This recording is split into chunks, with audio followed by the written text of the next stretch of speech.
In this video, I'm going to be telling you why knowing certain things isn't going to make you a better photographer. Join me. Roll titles.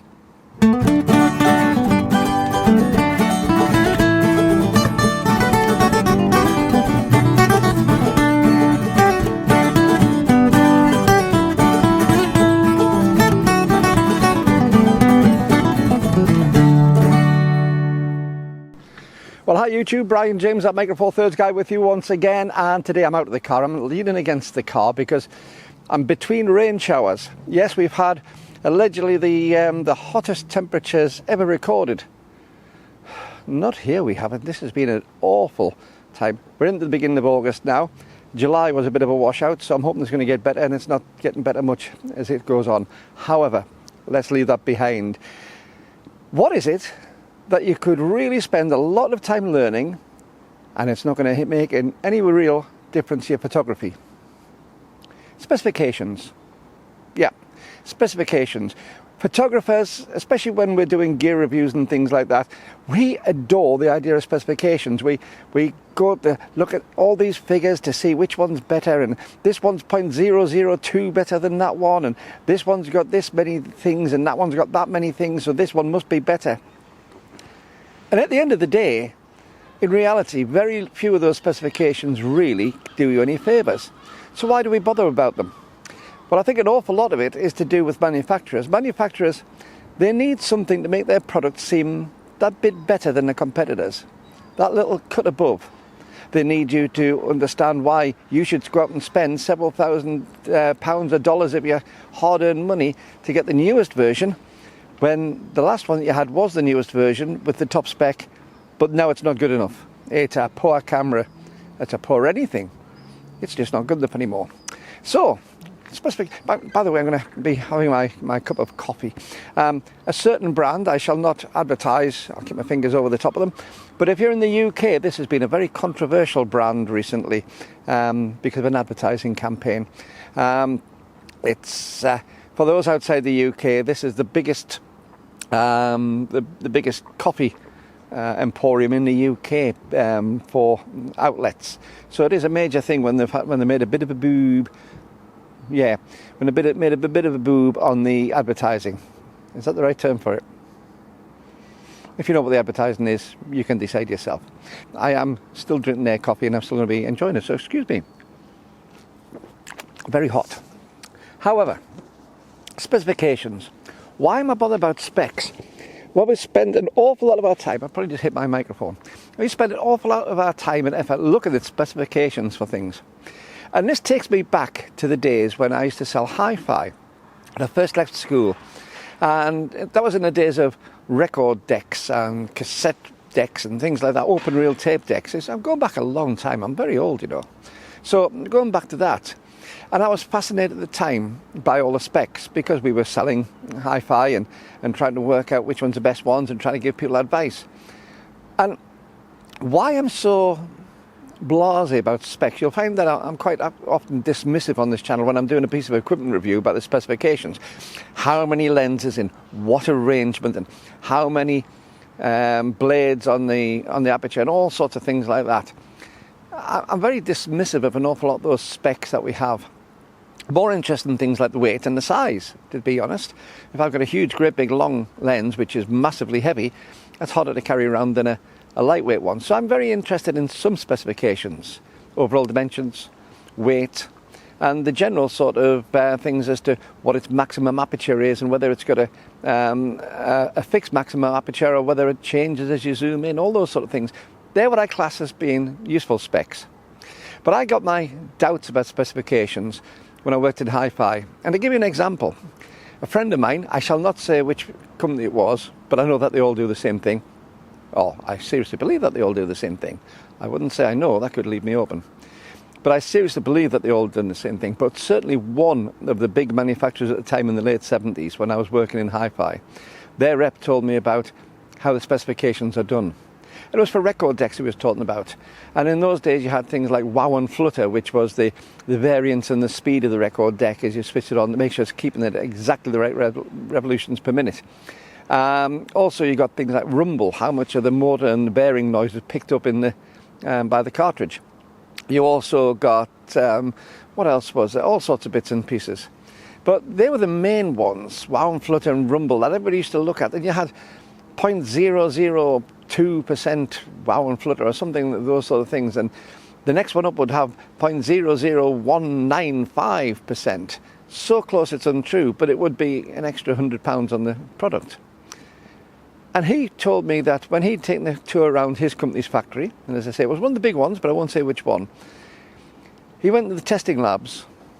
And what they would do is they would take a record deck offline and they would have it immaculate, totally clear of any greases and any oils. And to do the tests, they would use special oils, special greases, ones which would keep the amount of rumble down because they would damp it out a little bit, or ones which would really damp down the wow and flutter. All those sort of things. They'd use different lubricants to what was put out there. And these lubricants, if they were actually used on the production record decks, would dry out in no time. You know, it was that sort of thing. It would either be untenable because it would be so thin to dry out, or so thick and viscous that the record deck would take half an hour to get up to speed. But once they got up to speed, it would be perfect. So to get those specifications wasn't totally relevant to what you actually got in the finished product. And I'm not saying that this goes on with all the manufacturers, but I wouldn't be surprised if it didn't in some way or shape or form. You're not just going to take any lens off the production line and test it. You're going to take the ones where the production line is brand new and everything's in full tolerances, because production facilities do wear.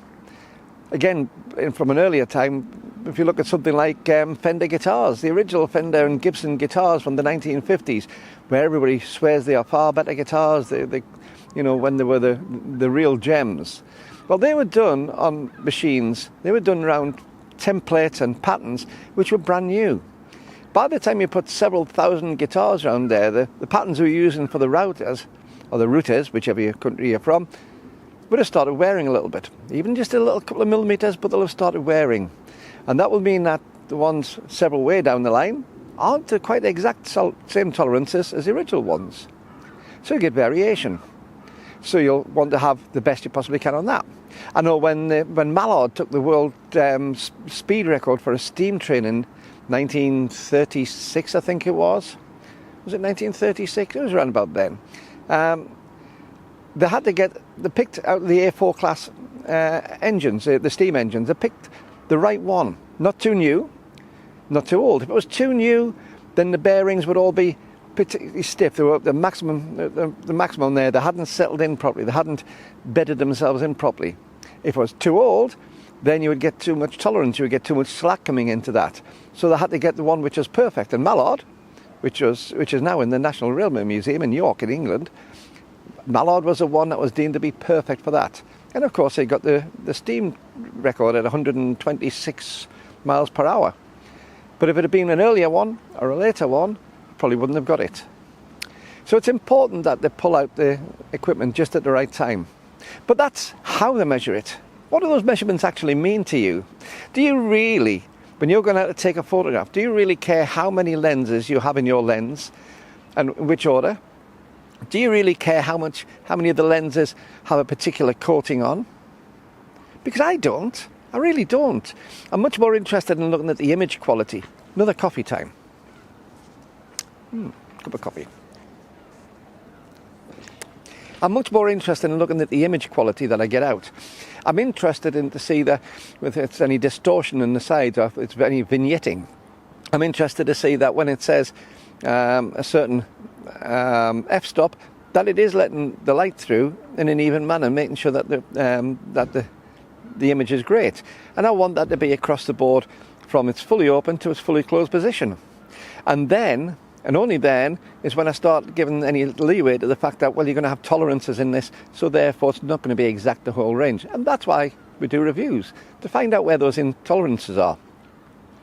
But to be honest, I really don't care about the specifications. I really don't care about all the bits and pieces. I mean, I've only mentioned lenses there. If you go into camera bodies, there are so many specifications on camera bodies, it's untrue. And often on these specifications, they don't cross-correlate between manufacturers. So you'll find that one manufacturer will make a big deal out of quoting one spec, And another camera manufacturer doesn't even quote it at all, but they have a big thing on another specification that the first one didn't quote. Starting to rain again. Welcome to the UK. So, are specifications going to make you a better photographer? No. And you could waste your life looking at the specs to get your new camera. Don't be hooked up on the specifications too much. Look at what the camera can do. Look at the features, yes. Some of the new features may make a big difference to your style of photography. Where you've got some of these cameras which are now doing starry autofocus, where they can autofocus on stars at night. If you're into astrophotography, that is a killer feature for you, it really is. If you're into doing landscapes and you want a lightweight camera like a Micro Four Thirds, but you want the real high resolution, then it may be worth taking along a tripod and going to the high res mode where you can get 80 megapixels out of your camera. If you're doing family portraits though, who cares about 80 megapixels? If you're just doing family shots and taking it away as a holiday camera, you're not interested in 80 megapixels. You're interested in being portable and easy to use. So don't get hooked up on the specifications too much. Do look at the features on it to see if it fits what you do as photography. Don't get caught up on the fact that these features you might use one day, because you probably won't use them. And don't get too caught up on the fact of what one manufacturer is saying is better than the other one. Take the cameras out and try them. It's the easiest way and it's the best way to do it, but don't get caught up on the figures. Now, if you've enjoyed this video, please give me a thumbs up, it really does help, and take the subscription box. And if you'd like to have your name along here, along with all my other patrons of the channel on Patreon, then look below in the comments and you'll find there's a link to my Patreon channel, 2 different levels that you can have, and come along and support the channel that way. Or if you just want to do one-off support, there's a PayPal link below. You can buy me a cup of coffee or something towards fuel for these videos. To the people who've already done that, serious thank you. You really keep the channel going. So what about you? Are specifications super important to you?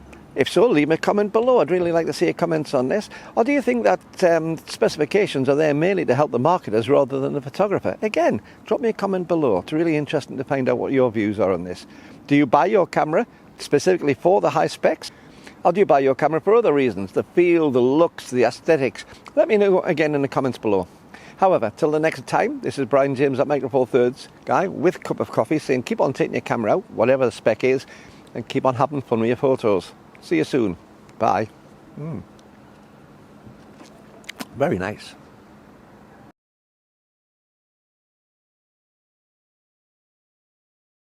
Or do you buy your camera for other reasons? The feel, the looks,